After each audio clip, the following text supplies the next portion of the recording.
This morning I met Julia. She had a difficult time and was sleeping on the streets. She asked me for money for a drink, so I took her inside a cafe and offered her a cup of tea. Julia told me her story. Money became an issue, finding work became an issue, having a house became an issue. She was a product of her circumstances. She felt she had no other choice but to live on the streets. Julia had lost her guardian, and along with them her security in life. Julia had no working skills. She told me she lacked the social confidence she felt she needed. She didn't know how long she'd been living like this. So I started talking to her about organisations in Nottingham that would be able to help her with her situation. Places that can offer food to those who struggle, furniture for people moving into new houses, doctors, opportunities for work experience, and most of all, people to talk to. People from similar situations who have come out the other side.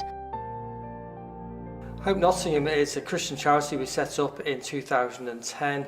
What we set out to do was enable churches of different denominations to work together and with other community groups to serve local need in local communities all around Nottingham. What that's led to, particularly in Rheeston, we now have Hope Cafe, which helps out people in all sorts of ways, and increasingly all over the city we're setting up food banks to help people out of crisis. One of the really important aspects of our work here involves building trust.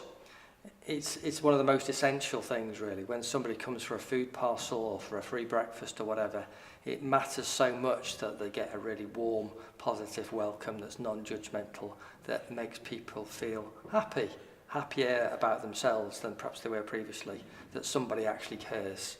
And we build on that, and we get to know people, we allow them to get to know us, and then through that they start to realise that we can help them, that there are issues that they can talk about if they need to. They can be honest, and we won't condemn them or judge them, but we will help them move on. And that's one of the key parts of our work, to enable people to build up enough trust that they can allow us to work with them to rebuild their lives.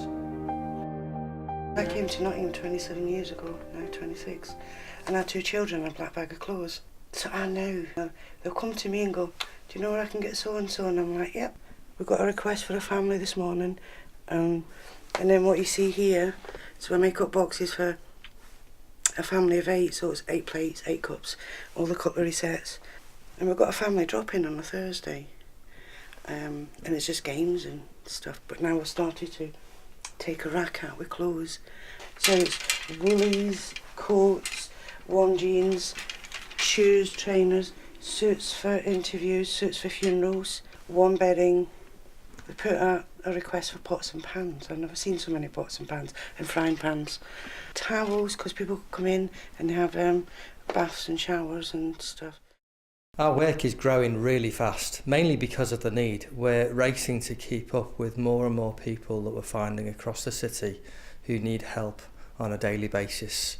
We're trying to get food banks all around the city so that every community is able to support people that are in need. Thankfully, we are seeing so many people join in with what we're doing.